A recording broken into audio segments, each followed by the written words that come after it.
The college football playoffs start this week, and it's time for our annual quarterback confidence draft. Also, just 129 days until the NFL draft. So I got to ask you, Mensch, you good?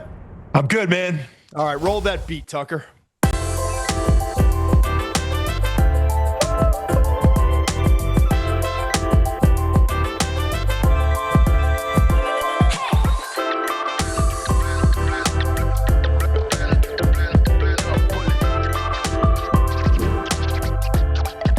I'm still recovering, man. Bills Patriots yesterday, snowstorm, but it was kind of mild. It was cold, but it wasn't like, frozen tundra, Lambeau Field cold. Then we get in the car, got to drive down to the Cape, and a blizzard breaks out. The McShay Show is presented by FanDuel. FanDuel's got it all. Same game parlays, quick bets for jumping in live, and your way so you can build the bet that fits your play. Plus, don't miss out on holiday offers and surprises all month long. Download the FanDuel app or head to FanDuel.com/McShay to get started. Must be 21 and older and present in select states, or 18 and older and present in D.C., Kentucky, or Wyoming. Gambling problem? Call 1-800-GAMBLER or visit rg-help.com. Call 1-888-789-7777 or visit ccpg.org/chat in Connecticut. All of a sudden, I'm driving over the Bourne Bridge, and it's like a whiteout and snow sideways and cars spinning. So we stayed in the Cape last night. So we're coming just a couple hours late today. Had to get up this morning and drive on back. But it happens fast, everyone's safe. The roads weren't treated. They are now. And we're ready for winter officially now here in New England. Hope wherever you are, you're enjoying the early winter season and ready for the holidays. So with all that said, we have the quarterback. We do it every year. This being year quarterback 2. Show. It's a quarterback-driven show, as much as Mensch likes to change that and try to work around it. The confidence draft, we did it last year, and I want to, in a minute, get back to what we did last year and learn from my mistakes, at least. I can tell you that much. But I do want to start with this. Speaking of quarterbacks, it's newsy. Let's get to it. DJ Lagway just announced this morning he is entering in the transfer portal. I don't want to say it's shocking news, but you did wonder with a new coaching staff coming in, a new general manager in Caldwell, maybe that they would recruit heavily to get him there. And who knows what went on behind the scenes. Now word is that we're going to wind up seeing Florida go into the portal itself and find a different quarterback is the assumption. But DJ Lagway is moving on from his days at Florida. Initial thoughts on that, Steve? I'm not stunned. I do wonder how that's, like you just said, we've had a lot of conversations about where college football is now, and what does that look like when you're trying to keep a quarterback, or maybe we're misreading it. Maybe they weren't trying to keep him. He's had some problems staying healthy. He's been a little inconsistent. I think he's a super talented kid. I'm excited to see where he goes next and see what he does. And just in terms of big picture college football, what does that look like behind the scenes in terms of maybe trying to keep that player with a new coach going in? So it's obviously big news. Again, we could jump to all kind of possible landing spots, but I kind of want to. Yeah, I kind of want to. Like John Summerall's loss is another head someone coach's else's gain. gain. Yeah. The obvious one is going to be Miami. Go ahead. Miami. I think that's one of them. Indiana, if Mendoza moving on, is another that I've heard rumors about. Oregon, if Dante Moore winds up after the college football playoff, leaving for the NFL. And the place where Oregon's offensive coordinator, I'm not saying he's going to Kentucky, but Kentucky is a much more viable spot for a quarterback. In fact, it kind of becomes a destination for quarterbacks that need a year or 2 years, like a Bo Nix, a Dylan Gabriel, a Dante Moore. Will Stein now is the head coach of Kentucky. And that's part of the lure of bringing Will Stein in, knowing that you have an edge up on a lot of other programs with quarterbacks in the portal and recruiting. What about LSU? LSU's a possibility. They've got a young quarterback that they were trying out. I know, year. but I still think. Lane's never satisfied. Right. Even when he's satisfied, he's not satisfied. And so, Trinidad Chambliss is a wonderful story, but they Ferris State isn't going to be where Lane's looking for his transfers every year. And so, and Lagway in some regards fits a similar mold too. Although Lane, I mean, the whole thing with Lane is. Do you see the Dan note? Lane retweeted the news of Lagway transferring. Yeah, I mean, so obviously stirring the pot.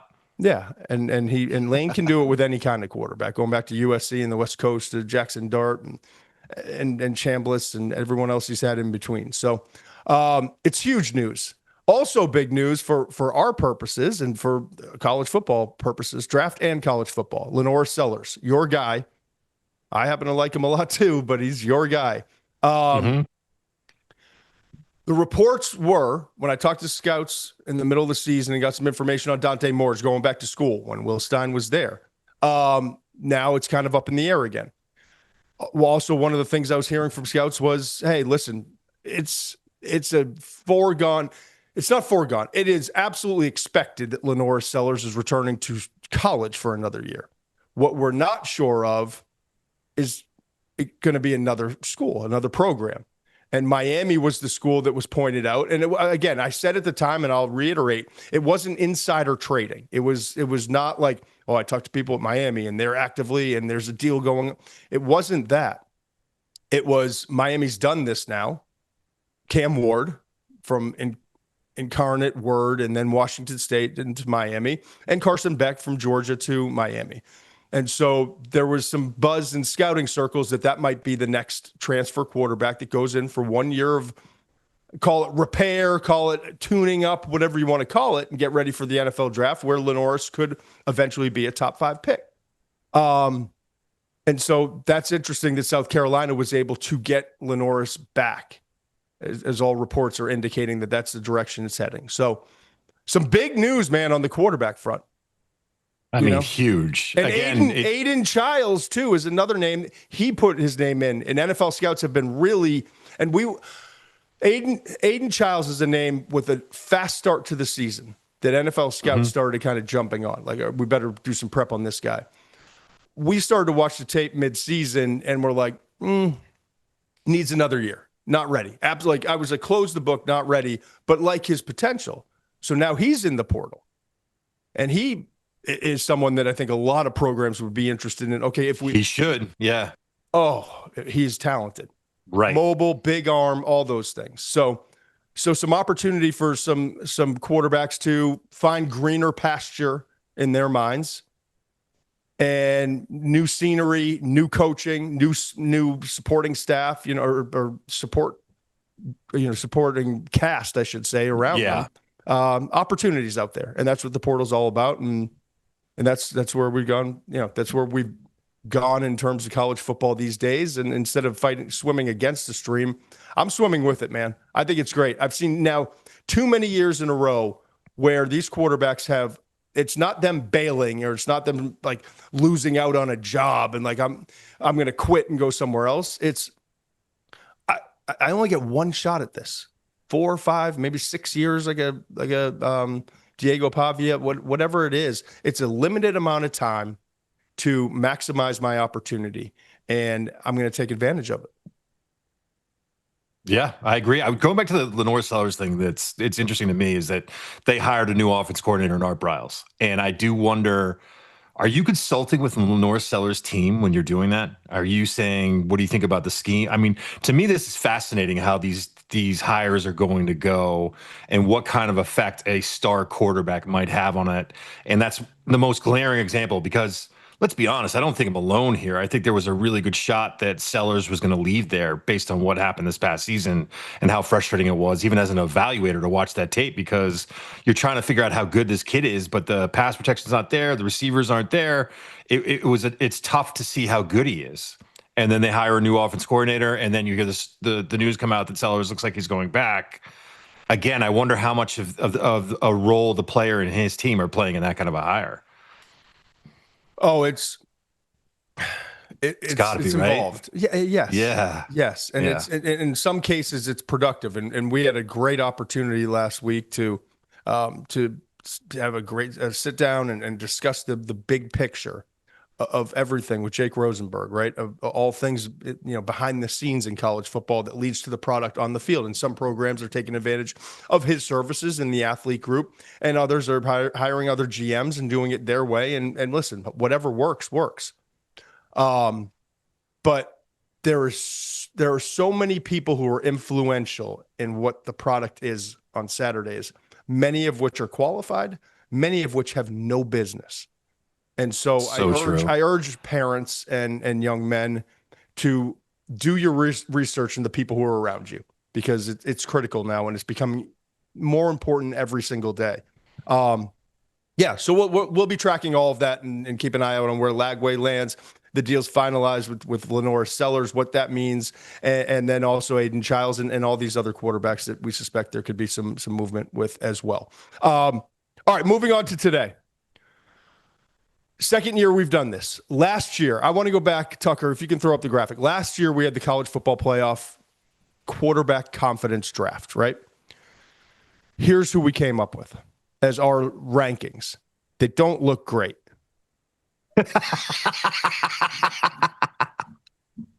What do you mean they don't look great? I'm okay with these.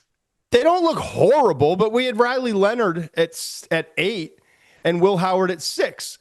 Yeah. And Dylan Gabriel at 1, which I don't have a regret on that one. Quinn Ewers at 2. Like, we combine that with Arch. And I think when you look at this list, what do you take and learn from it? We went, other than Gabriel, I think we went with kind of the hot hand. I think we loved the depth of Texas and the talent there, but kind of like Nico was hot at the time. Cade was hot at the time. Again, Penn State, that one, I kind of feel like, how do we do that? I mean, that must have been, honestly, that must have been your pick. Let's be honest. So yeah, we didn't go, and I really did. It's interesting. I didn't go back and look at this list like you did. But I would say when I was going through and making my rankings this year, I was thinking more of the steady eddies, not the most talented guys, but the guys you really are going to trust when the game is on the line, who can negotiate this 4-game run, stay steady, and keep their team calm and get through this, instead of, oh, we'll look at the skill set, we'll look at the traits and look how we played at the end, or maybe he had a big game at the end of the year and I think that momentum is going to carry over. I did try to make more of a big picture, and looking at that list, I feel like, at least on my end, I was trying to maybe go with the hot hand at the time. I went back and looked at it. There were 3 clear-cut most experienced quarterbacks in it. Dylan Gabriel was one. Mm-hmm. Will Howard had 2,816 snaps, 1,345 passes. Riley Leonard had 2,423 snaps, 1,297 passes. They were 2 of the most experienced quarterbacks in the dance. They were the 2 that wound up in the national championship. So I went ahead this year. And let's start with this in reverse order. Well, I excluded 2 quarterbacks from this graphic that I created. I get in from the Cape this morning, my head's spinning. I've got an hour and 15 minutes in the car, listening to some music I don't want to listen to, thinking about how we can make this show better. And I came up with, I'm going to exclude the 2 programs that we believe should be excluded from the dance. Okay. And the quarterbacks are Jake Retzlaff from Tulane, a BYU transfer. And I'll get into kind of the details later. And Alonza Barnett from JMU, who's a JMU lifer, 6 foot 217, redshirt junior. Retzlaff is 6'1", 205, BYU transfer. Okay. If you take the other 10 programs that we legitimately think have a chance to compete in this, whether it's win a game or make a run, with the help of Tucker, I created this graphic. And Tucker, you can throw it. The college football quarterback index, okay? Based off of last year, I put Will Howard and Riley Leonard down the bottom, just as a comparison, so you could look at those numbers. What's similar here? I mean, just the experience when you're looking at it, right? Right. When you look at Will Howard with the 28-16 and the 13-45, similar to Carson Beck at the top. 2,881 snaps at Georgia and Miami, 1,493 passes. Behren Morton, 25-36. 1,437 passes. The two clearly most experienced quarterbacks in the dance. Right behind, the only three with over 2,000 snaps are Beck, Morton, and your Heisman Trophy winner, Fernando Mendoza, with 2,135 snaps and 1,179 passes. Okay? I also created, because I started this, if I'm being honest, what are the two things that matter to me as an evaluator the most? What do you do for me as a quarterback on 3rd and 4th down? Do you deliver in the clutch? When we need to extend drives, how do you perform in those situations? And then pressure versus pressure. And interesting, Carson Beck versus pressure is 9th out of 10 quarterbacks here. 7th in 3rd and 4th down, but he's got the most experience. So how do we weigh all these things? Where Behren Morton is third on this list in terms of ranking for 3rd and 4th down, but 8th versus pressure. Mendoza's 4 on 3rd and 4th down and ranked 2nd pressure. But those are the three quarterbacks I kept going back to, saying experience in these situations are critical. So, and then I'll just go down the list. If you're driving in your car or listening to this and not watching on YouTube, we appreciate everyone who was watching on YouTube, Spotify, listening to Spotify, Apple, and anywhere else you get your podcasts. It goes Beck, Morton, Mendoza in terms of experience. Then in the 1,000 to below 2,000 snap range, in order of experience, John Mateer, Oklahoma, Marcel Reed, Texas A&M, Dante Moore, Oregon, Gunnar Stockton, Georgia, and Ty Simpson, Alabama. And then the two that have fewer than 1,000 snaps in their career, Julian Sayin, Ohio State, Trinidad Chambliss, Ole Miss. Kind of fascinating when you look at it that way. But Julian Sayin is 1-1 in terms of rankings, 3rd and 4th down and versus pressure. So how do we weigh all these things now that we have more information, because we have a year to look back on from a year ago, knowing how important this experience was? I also want to step deeper. And I know I'm previewing all of this before our confidence draft, but I think it's important. Like, let's give some perspective, right? Yes. What else did Will Howard and Riley Leonard have? Great defenses. Correct. And really strong run games that they were both a part of in their own. Leonard more so than Howard was with two unbelievably talented backs in Quinshad Judkins and Travion Henderson. I watched Henderson yesterday, that Patriots game, by the way. I know it was in a loss. Those two runs, he's like 14 carries, but like 160 rushing. The explosiveness that he has, right? Transfer. Over 20 miles an hour in that touchdown. In that weather, too. Right. I couldn't go 3 miles an hour to go up to the bathroom in between quarters. I was so cold. All right. But my point in all this is experience plus defense and run game.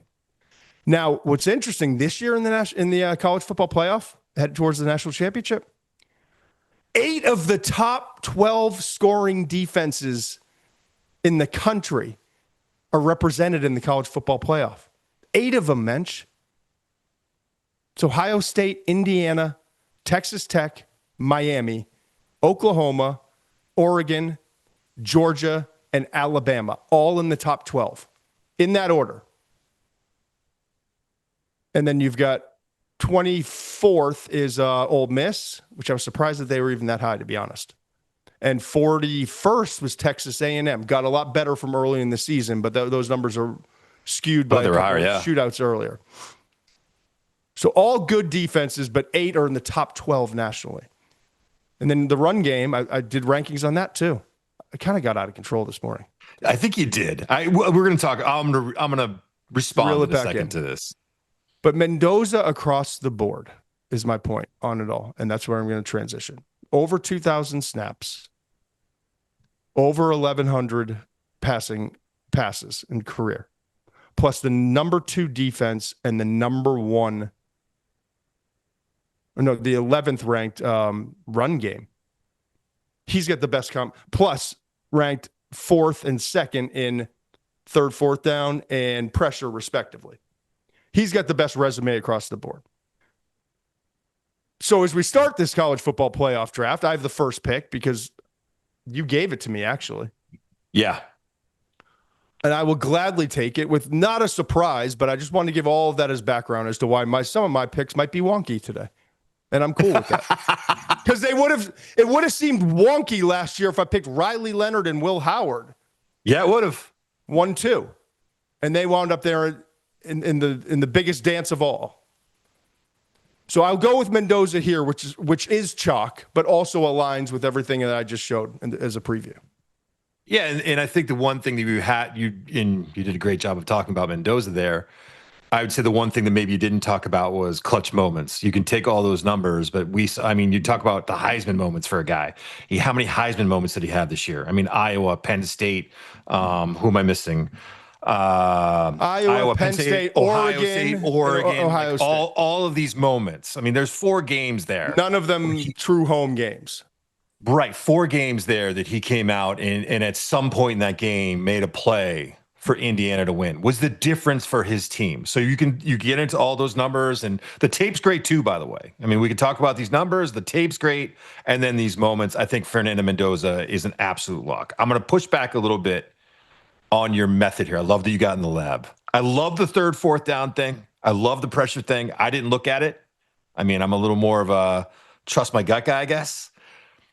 I did not consider running game, and I did not consider defense, even though I do think it is a strong indicator of success in the playoff, and I think it really helps the quarterback. I think I was looking at it purely as the quarterback I would trust the most in these big situations. I'm glad you said that. I didn't really factor that in myself. Nor should you. It was honestly more like, who do I think is going to make a run when you have a combination of all these things? But I wanted to give some context. But no, this is about the individual. If he had the worst defense and the worst run game, would you still, if you just believe in this guy more? Right. Yeah. I also think I have some curveballs in here. So this would be funny if we end up going in similar directions. But for number 2, we just get right into number 2. You ready? Yeah. I took Dante Moore from Oregon, and I think that is a little bit of an outlier, maybe a little surprise. Julian Sayin from Ohio State was definitely in consideration for me because of how efficient he's been. And Dante Moore, I know maybe the numbers aren't as good. I think he's been hurt by the lack of health at wide receiver. This is me just trusting my gut with what I see on tape and how poised he is in most situations. I just think that Dante Moore is number 2 on this list. By the way, it is a great list. This is a compliment from me in terms of Dante Moore. But we've talked about it all year. Hey, Tucker, that's a great. Tucker, throw up the last year's rankings again. Throw up last year's rankings, please. Dylan Gabriel, good player. Wound up being a 3rd-round pick, a little higher than we expected. Quinn Ewers, 7th-round pick. Iamaliava was a pup, super talented. Cade Klubnik, we've seen what's happened this year. Drew Aller, we saw what happened this year. Will Howard, 5th-round pick, I think it was. Riley Leonard, I think you're right. 5th round, right? They're 4th or 5th, but day 3 guys. Carson, Beck, and Gunnar Stockton, that thing was a mess. What's going to happen here? Curtis Rourke, late round. Sam Levitt was a pup. Maddox Madsen, that was last year's ranking. Now, Tucker, throw up the rankings this year. Look what we have to choose from. These 10 guys. Yeah, Carson Beck, Reclamation Project, day 2 pick. Behren Morton, he's a day 3 pick, but complete control and a veteran guy. Mendoza, number 1 overall pick. John Mateer, the thumb injury, I got it. Comes back next year, things go really well. He'll climb maybe into day 2. We're talking about him as day 2 coming into this year. Marcel Reed, super athlete. Dante Moore, legitimate top 5 prospect. Gunnar Stockton's been awesome all year long. Ty Simpson, legitimate 1st-round prospect. Julian Sayin, future 1st-round pick. Trinidad Chambliss, one of the stories of college football. So my goodness, is a difference in the college football playoff with the quarterback position this year. Yeah, and you bought me some time to say this more, be more articulate with it. Obviously, the loss to Indiana is a knock on Moore, but I like the way that he played at Iowa. Iowa was a tough place to win, and to get them into a field goal position to win that game, I thought was, again, with a lot of injuries at wide receiver. I love the way he played against USC. I think USC is a much better team than people give it credit. I have them higher than 16, which they are in the polls. I love the way he played against them late in the year, and then I love the way he played against Washington, which is a team that historically gives Dan Lanning and Oregon problems. I think he's played really well despite not having a great receiving core around him because of all the injuries. All right, this is a good time to transition, right? Because we've built this show and our careers in certain ways on my guys, right? Like, that's my guy. And my guys, I get a sense, because I know I'm going to go off. I'm going to go against all the research and everything I did, and I'm just going to go with my gut with my next pick. And it's going to be one of just my guys. And what's different today? Today's my guys is brought to you by Scout Motors. We are pumped about this partnership with Scout Motors. Listen, I love a good shout out. So here's one. The all-new Scout Terra and Scout Traveler, iconic in the 70s. Remember the 70s, man? We were born late in the 70s, Mench, but you remember in the 80s, the cool dads, the cool people running around were in the Scouts, right? They're reimagined for tomorrow with plans for advanced four-wheel drive. It's one comeback you'll want to watch. And so with Scout backing our show, I'm pumped about it. I'll be honest with you. I want on the list, Tucker. I want on the list. We'll give you some more details at the end of the segment. I want on the list. I want to Scout. Look at Mench for a second. Put Mench's beautiful face in that beer. You're telling me that's not a Scout guy right there? Cruising around the mountains in New Hampshire? Getting down the coast? Come on. Get Mench on the list too, Tucker. Talk to the executive. Give my man a bonus and get him on the list. We need scouts around here. But we're kind of scout guys. It's a perfect partnership. But with that in mind, I give you all that data. I told you all the guys. I told you Beck and Morton and Mendoza, right? Mateer, the most experienced guys. My second pick, the third pick of this quarterback confidence draft, I have to go with it. Gunnar Stockton. Oh, no. Yes. That was my guy. I love it. It makes the segment even better. It makes the segment even better. I can't believe you got that. I know. Because I'm a Ty Simpson lover. You took Dante Moore. That's fine. I would have taken him over Dante Moore. Listen, if you are no, stop it. But anyways, I would obviously I wouldn't. If you look at this at baseball, if you're a Billy Bean guy, if you're a sabermetrics guy, if you're a Moneyball guy, you love Gunnar Stockton, in my opinion. Tell me I'm wrong. He doesn't win the contest getting off the bus. Who was the catcher? Oh, Hatteberg. He's like Scott Hatteberg. He's the Scott Hatteberg Kevin quarterback. Yes. Youkilis, Hatteberg. You're right. These are the guys. They win you games when everyone else overlooks them. Terrible interview, so bad that it's kind of good. Doesn't appear interesting. Looks like he's going to be a future banker or something. But my gosh, he gets on the field and he operates the offense. He knows where the ball's going to go. He shows up in clutch moments. He's carried that team while the defense has had to be lagged behind, and now all of a sudden the defense is playing at champion level. There's something about Gunnar Stockton. I'm telling you. So you know what? That to me, he's both of our guys, right? Unbelievable. He's definitely my guy, man. I love him there. Love him there. It's kind of like a scout. It's honestly, it's kind of like being in a Scout Terra or a Scout Traveler. When this thing comes out, you just want to be in one. It brings you back to the old days. He brings you back to the old days. Gunnar Stockton does of quarterbacks, tough guys like Bradshaw. You know what I mean?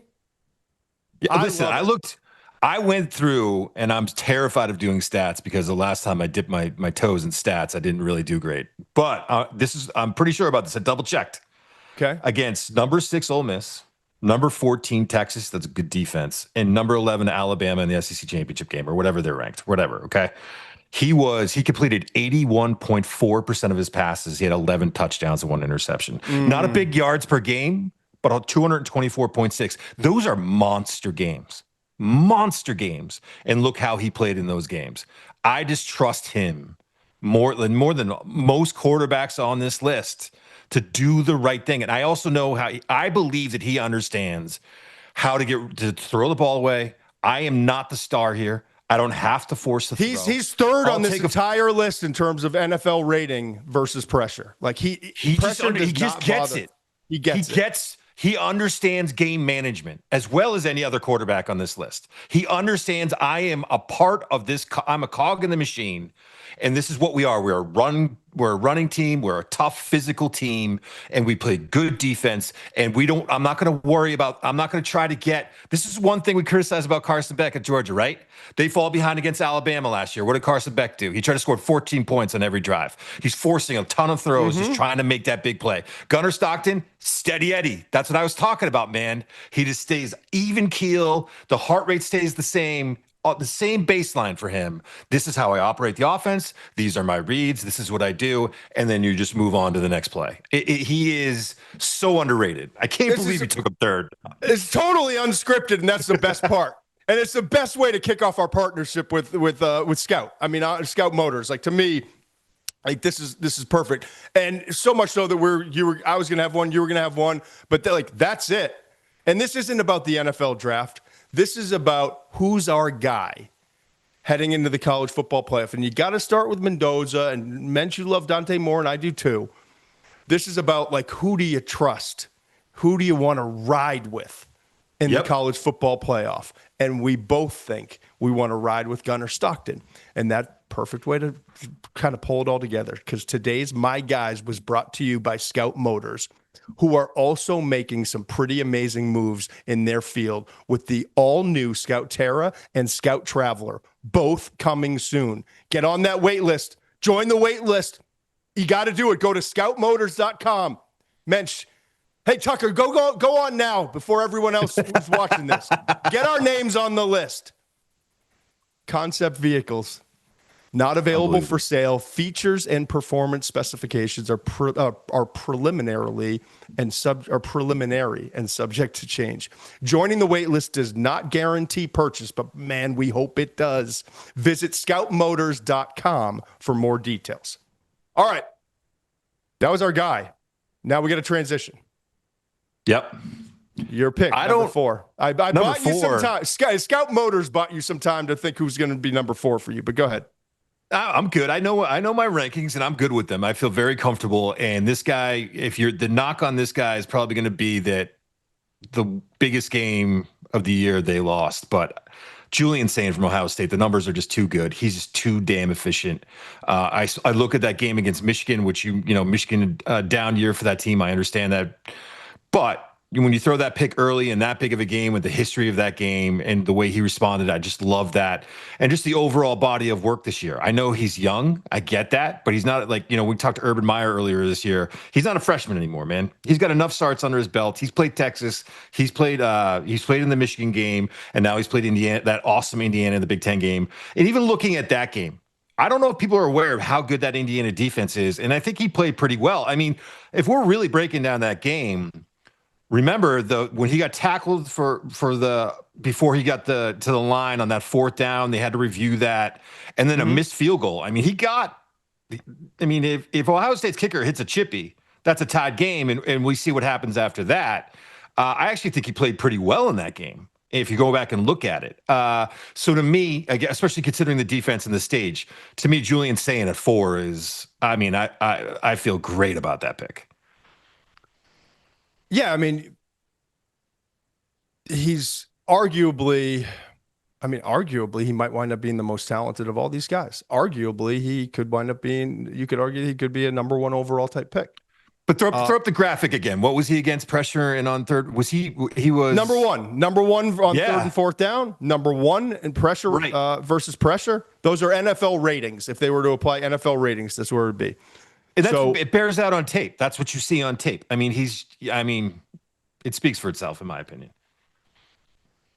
Yeah, but I mean, he's 9th on the list in experience, and I've changed my ways, Mensch. I've changed my ways. Here we go. The McShay Show is brought to you by FanDuel. The college football playoff is almost here, and FanDuel is turning every future into a bigger opportunity. Because right now, you can get a 30% profit boost to use on any college football future bets. Just open the app, find your college football playoff futures market, and apply your profit boost right at checkout. I want to tell you, I'm looking at Miami. They're plus 700 to get to the semifinals. I get it. They barely got in. They're coming from the ACC.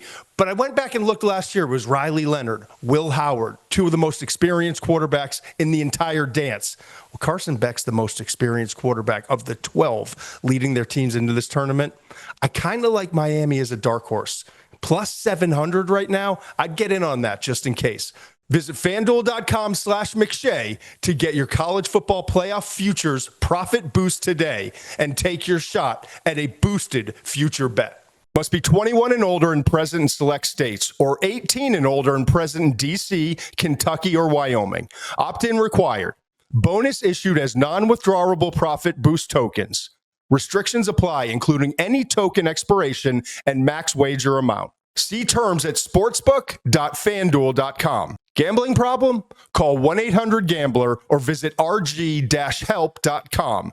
Call 1-888-789-7777 or visit ccpg.org/chat in Connecticut. This episode is brought to you by Scout Motors. As we get closer to the playoffs, everyone's focused on the future. Who's advancing? Who's not? Scout Motors is focused on the future too. The all-new Scout Terra and Scout Traveler will combine iconic heritage with reimagined engineering and design. With plans for advanced four-wheel drive and optional 35-inch tires, they'll be ready for whatever challenges come next, whether that's winter roads or no roads at all.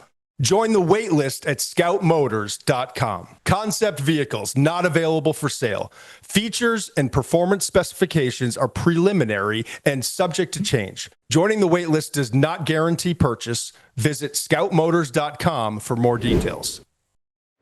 With the number 5 pick in the quarterback confidence draft, Carson Beck. This is ridiculous. No, it's not. Ridiculous. No, that's it's what not. I have. Oh, that's what I have. Oh, okay. All right. I can't. I was going to sit here and defend What it. happened to your guy, Ty Simpson? What happened to Ty Simpson? That's NFL love. And honestly, mid-season, I would have scrapped mid-season, like 2/3 of the way into the season, I would have scrapped all this data that I've come up with. And it might wind up coming to bite me. But I'll tell you, I'm going to give you a sneak peek right now because I filled out my brackets. I owe it to Dan and Connor, by the way. You still haven't gotten that in? No. Dude, that's I got late. stuck in the Cape. Did you get an extension? Apparently, hopefully. But I got Miami beating Texas A&M. I would not surprise me. Not surprise me. Because of the experience that Beck brings to the table, because they've kind of flown under the radar. And when I look at him, like, yeah, pressure ranks, he's 9 out of 10 quarterbacks that I put in the system. He's 7th on 3rd and 4th down. He's got a great defense, does not have a run game, much of one. 8th in that list, 77th nationally in rushing game. But it's not about the exterior factors. It's about Carson Beck. And yeah, like I don't like the press conferences after the interceptions. I think he's done a lot of growing, though. I think he's done a lot of learning. And I think there'd be nothing better for Carson Beck than to get an opportunity to shove it right up Georgia's, behind side. Yeah. And in order to do that, you got to beat A&M, and then you got to beat Ohio State. And by the way, I noticed the bracket, Ohio State kind of got jobbed. And they're playing in Texas, and if A&M wins that first game, they're playing in Jerry's World, Arlington. Yeah. They play in the Cotton Bowl. How did they? And doesn't Georgia play in Atlanta? Am I right about that? Georgia, it's the Sugar Bowl. Where's the Sugar Bowl? Is that not Atlanta? Sorry. It's New Orleans, right? The New Orleans. Oh, okay. Yeah, New Orleans. Still. Yeah. So anyway, it's hard for me to do it, but sometimes you got to trust your system. And I see the flaws in Carson Beck, but I also see the improvement. I see the maturity in his game. I see the way they finish down the stretch. And sometimes you have to have it ripped away from you. Twice now he's had it ripped away. Georgia, Ferraris, girlfriend. Still doing it. The four things. Still doing it. And then the season was basically ripped away from him. The opportunity to go to Miami and bring him to a college football playoff. And then they got late life. And the college football playoff committee did something that I didn't. And I know a lot of people I talked to after the fact who were laughing at our reaction live on reacting to the show. Like, what? No. There's no way they chose Miami over Notre Dame, even though they should have. The head-to-head. Yeah. So he's got Miami's life. a good team, though. Miami's a good football team, and that defense is really good. All right, so that's 5. So Carson Beck will be 5. Hold on. What? Does the bad game and I had Carson Beck at 5. I'm agreeing with you, devil's advocate. This is one of the reasons I didn't put him higher is the bad game pops up every once in a while. Louisville this year, bad game. Alabama last year. He gets on these rolls, and then all of a sudden you get that bad game. If he can avoid that, I'm with you, man. If he can avoid that out of nowhere, out of characteristic performance. You know what scares me the most? But honestly, he's rolling right now. In that game specifically, is A&M lost their last game out and lost to Texas. There's something that does in terms of getting the fellas back like focused and dialed in. So, all right. Anyway, who's up for you? 6. Of course, Ty Simpson, Alabama. I will say this about Ty Simpson. He would have been higher. If you're telling me I'm getting Georgia, Vandy, Missouri, Ty Simpson. Yes. That stretch of how well he played at that period of the game, the period of the season, he's higher for me. And it's one of the reasons why I'm at 6. He has not played at the same level since South Carolina. And while I don't consider the run game in terms of where I would rank these guys, I think Alabama's lack of a run game has led to bad habits for Ty Simpson. So I don't have him higher for that reason, but I think this is appropriate because of what he can do when he's playing at his highest level, which is operate that offense as good as anyone else operates their offense in the country. I mean, he's accurate. He gets the ball out on time. He spreads the ball around. Give him time and give him a little bit of a run game. This guy's going to be awesome. But you look at the first-year starter, hasn't played as well since South Carolina. I think it really knocked him down the list. But 6 feels good to me. Yeah, I like that. I think he's earned 6. I think he earned higher earlier in the season. I love the guy. I love the way he plays the position. I worry about the inexperience. I worry about the 5 games in a row with putting the ball on the ground. Yep.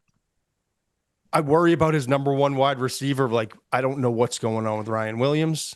Right. I worry about no run game. And again, these don't factor in. Like, my confidence in Ty Simpson himself is extremely high. My confidence when you include some of the factors makes me want to put him like even lower on the list, to be honest, and things that are out of his control. Right.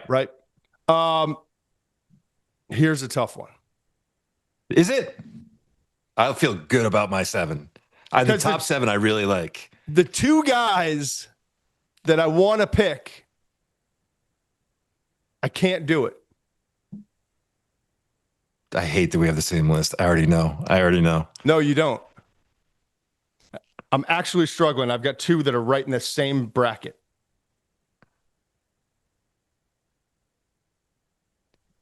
I'm going with Behren Morton. No, stop it. Stop it. I am. This is a great list of quarterbacks. And I mean, no disrespect to Behren Morton. I've got some really good things to say about him. No way. I believe he's the perfect captain for that ship. That's true. 2,536 snaps, second most in this entire college football playoff. If I told you Will Howard or Riley Leonard was my second or third pick last year, you would have said, get out of here. Okay. Because we both view it from an NFL draft lens, right or wrong, probably too much. I'm removing NFL draft lens. They haven't lost a game where he was a starter, sir. I get it, I guess. I'm not saying he's going to put up big numbers, but I'm saying my guy at 7 versus your guy at 2 is probably going to win in the second round of the playoffs in Miami at the Orange Bowl. it's going to be a great game. It won't be because you're not saying that his Behren Morton's experience going to beat. You think that Texas Tech is going to beat Oregon because of Behren Morton being better than Dante Moore? Morton is going to play his perfect role in that game. So you think Texas Tech is a better team than Oregon? I'm okay with that. Yeah. You get. I'm just saying. I'm relying on cute. Cute here. I'm relying on experience this year. I learned from my mistakes. Go ahead. I mean, you're getting a little cute with how you're wording that. He also third. He's third on this list, man. Third and fourth downs. He delivers when you need him. Keeps drives extended. Allows that defense to get ready and rested. Now he's 8th versus pressure. Yeah. Let me rattle off a couple numbers for you here. Okay. He's 12 for 19 with 2 picks against Utah before he got hurt. Yeah. First BYU game, 53.1% of his passes. I understand. The second BYU game, he played better, but okay, not great. Who's this? How many points did they score in those games? Here's 29, 36. Was it because of him? I mean, against Utah, Will Hammond came on when there was a 7-point game. BYU, they had 29 the first game and 34 the second game. It wasn't, you looked at that, that the Big 12 championship game, that defense went off at the end. And that's why they scored something. Just stop. Tucker, when you create a graphic, when you create this graphic, you're needling me. When you create this graphic 1 through 12 at the very end, I want on the side to be like a little asterisk or note on who picked who. And then I want to remember this when we get into our week leading up into the college football playoff. And I want to revisit this. Okay. And because Texas Tech's an awesome overall team, you're going to act like that's because whatever. Did durability come into this at all for you? Like with material? It did for me. No, with Behren Morton. Missed 2 games this year. He's been banged up a lot, man. There's been times where he looks like he's barely tough. By the way, this is one of the nice things I'll say about Behren Morton. As tough as they come. Yes. He takes off his helmet. Leader, his hair's flopping around. He looks like a pretty boy. He's not. He is a tough it's like dude. a new Heisel. Yeah. I don't. It makes no sense to me because you look at him and you're like, all right, pretty boy. No, that's and then he Texas goes out there. Tough though. That's different than California. He's had some kind of lower body injury where he's playing on it. The dude's rugged, and I believe love in that. him. I believe in him. He is nowhere near the runner that Riley Leonard was last year, and he's nowhere near as mobile as Will Howard. I don't think. I had him 10 on my list. Okay. All right, go ahead. Next. Number 8, Trinidad Chambliss. I don't know why you're hating on it. This is clearly least experienced quarterback in the top 10. Go ahead. He's thrown for more than 300 yards in 4 of his last 5 games and 7 times this year at the SEC level. I'm worried about no Kiffin. I am worried about that, and it did come into play of how is that going to affect this young man's confidence and what's going on and all of that and how well he's prepped. Maybe would have been ahead of Simpson if Kiffin's still there. I'm going to be honest with you. 18 touchdowns and 3 interceptions. He's done a good job of taking care of the ball. He's rushed for 470 yards and 6 touchdowns. This is the guy. He's like Gunnar Stockton, little Trinidad Chambliss from Ferris State. How is he going to go out there and compete with these guys? And then he just goes out and absolutely balls. The Tulane doesn't want to see him again. I can tell you that. I think he threw for 300 and rushed for 100 in that game. 400 yards of offense just from Trinidad Chambliss. He's another one of those guys you look at and you think that he doesn't look like your traditional quarterback, but he is so damn good that I think he deserves to be at least 7 on this list. Number 8's John Mateer. I struggled with this one. Yeah. Well, I made it easy on you so that you didn't have to choose Mateer over Reed. I will. It's a mild indictment on Reed, and I don't trust him. I believe in his skill and his running ability, and he has some moments that no other quarterback in this group can have. However, I just don't know when it's going to pop up. And it popped up in the first half against South Carolina. It popped up in the second half against Texas. I just don't trust that going in. I'd rather steady. And Mateer, he has Mateer moment. There's a reason why he's 9 on this list, right? And not higher. Because you still, even without the thumb, you have some Mateer moments. But the thumb injury absolutely changed who he has been as a passer ever since. I'm hopeful, and again, this is at 9, but I'm hopeful John Mateer had a few weeks to kind of reset. They didn't play in the SEC championship game, so their last game was the end of November. It gives them a few weeks to get ready for this, this first game against Alabama on Friday night. I just believe in him. When he's right, I'll ride and die with John Mateer. I really will, and I'll take that. I agree with. I'll take the valleys with the peaks. Yep. But we'll see. I struggled with those two. From a experience, Mateer's slightly more experience. 100, like almost 200 more snaps. Couple hundred more, almost 150, like somewhere in that range, more passes. But yeah, it's not pretty in terms of third and fourth. He's 10th out of 10 in third and fourth down. He's 10th out of 10 versus pressure. That thing came off the rails after his thumb injury beginning with Texas, and we'll see if a few weeks to heal, kind of reset mentally too, will help him. But what it's not going to change is the offensive line, and it's not going to change the lack of a run game. So he's left with that. I put Reed ahead of Mateer. Those were that was really tight for me. By the way, did you have Chambliss behind or ahead of these two? I had Chambliss behind them because of the inexperience. I'm an experienced guy in this list. Yeah, that's what you're doing now. Otherwise, yeah. You know what? I respect it. I respect that that's what you're doing, and that's what you're going with. And then you remove Kiffin, and I just got to be honest about, I got to. And I've been beating the drum. I think you take a shot at him late in the late rounds as an NFL draft prospect if he doesn't get that extra year. But so get it back to the Mateer versus Reed, because I think that's whether or not we had him in the same spot on our list. Those were the two guys that were right there, I think, in the same bucket. Mateer had 2-3 interception games. One was against Texas, which I don't think he had any business playing in that game. I mean, he was coming off the thumb injury, so I kind of throw that one out. But he did have 3 picks against LSU in the season finale, and we've seen that with him in the past. He's going to put the ball in harm's way, and I gave Reed the slight edge because Reed can do the same things, right? But Reed has a win at Notre Dame. I actually give him some credit with the way that they beat South Carolina after a terrible first half, and then to come back and have that performance. I think he gets a little credit for that, to be honest with you. I hear you. To me, that was a little bit more of an edge. And I think Reed's had to shoulder more. This is going to sound crazy because if you've been watching Oklahoma, you know how much Mateer has had to do for that offense.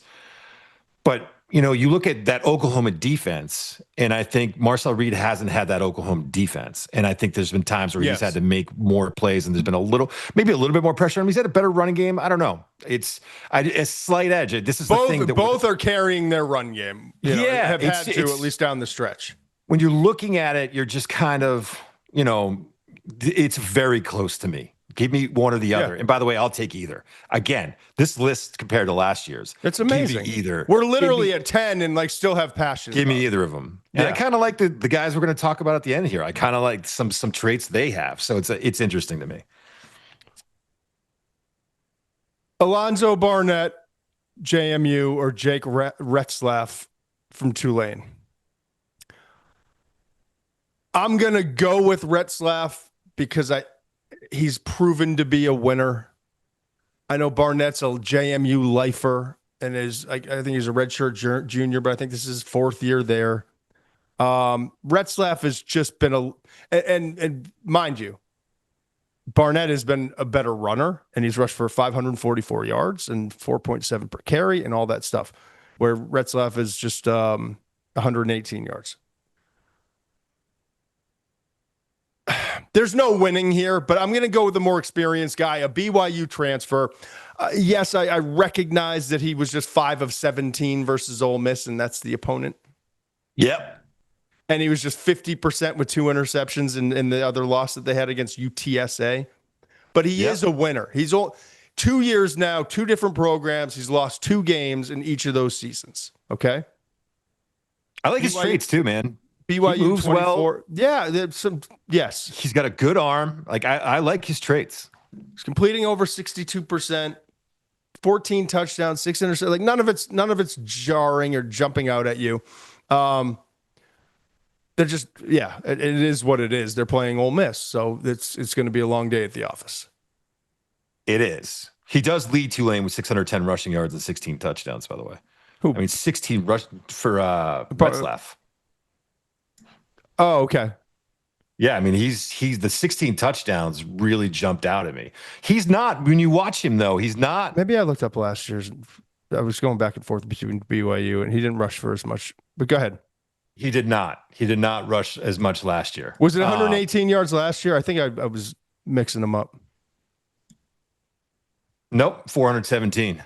I don't know what the hell I was doing there. No, yes, we're not stats guys. We got to be careful. No, we're not. Stats. Yeah. It doesn't really matter. We're trying. We are trying. But this is what happens with tape guys try to get into numbers. Yeah.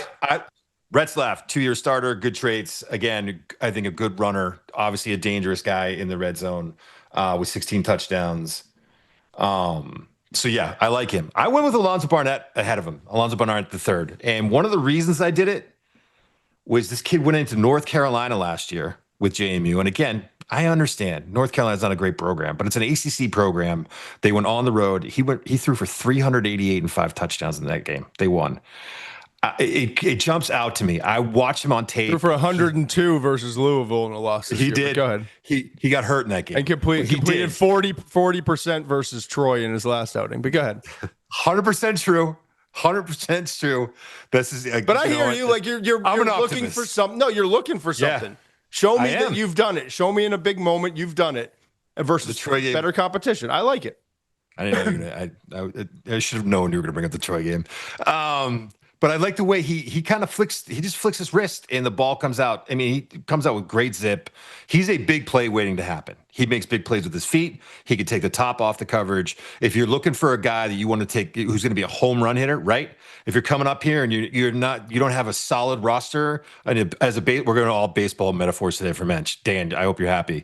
If you have a guys that you don't have a lot of great hitters on your roster, if you have a home run hitter, it means something because you can get runs on the board, right? And I think he's a home run hitter. And if you're looking for guys that are going to take big swings to take down, Goliath, then you need a guy like Barnett the third who can take the top off the coverage, make plays with his feet. So also gritty dude. He tore his ACL late last year, came into this season, didn't have the starting job, was platooning, and then won the starting job during the year. I kind of like that perseverance, that grit. That's why I went with him slightly higher than Jake Retzlaff. I will say this, all of these quarterbacks, if you have a team who's in the playoff, it does range Mendoza and then everyone else really, but these are some really good quarterbacks, man. Yes, and I don't wish the task on Barnett the third on anyone. No, going from Virginia out to Oregon to play that team and that defense, but yeah, it is what it is, and this is an opportunity, and let's see which one of these guys steps up. This is fun. I like doing this. I like, and I like, now we get to see when you have 1 year of data, sometimes it gets skewed in one direction too much. And maybe it was just because Riley Leonard and Will Howard had the best defenses. And maybe I put too much stock in experience this year, but I can say this from going back and doing that exercise with you focusing a little bit more on the traits and the guys that we typically would pick, and me focusing more on like the experience and the guys fitting in their role and all that. I feel like it's a more balanced rankings than it was a year ago. And at the end of the day, Mendoza, Stockton, Moore, those are Sayin, those are 4 of the best quarterbacks in the dance, and also they've got chances to make real serious runs in this thing. So it should be a lot of fun. So you got your bracket in. I'm going to turn my bracket in. We're back on Thursday, working on a guest, sent a text. I don't know if I've gotten it back. We'll let people know. But and all of a sudden we're back. We got Friday night games, 3 games Saturday. Give us some feedback, folks. What do you think? Should we? We're thinking a Saturday night show, going back to the normal, but we could be talked into something else. If we could be talked into something else, let's put it that way. ATB, get a word in, man. ATB and Cole Marie and Haas and Holly and Jeremy Godden. Yeah, and the whole mafia, if you will. If they speak loud enough, we might hear you. Fun show. I love it. Big week. Yeah, that was great. I love that one. That's a good one. I can't wait for the college football playoff. We do it every year. Yeah, Year two. All 2 years. All 2 years. And for you, sir, 5 stars. Must be 21 plus and present in select states. For Kansas, in affiliation with Kansas Star Casino. Or 18 plus and present in D.C., Kentucky, or Wyoming. Gambling problem? Call 1-800-GAMBLER or visit rg-help.com.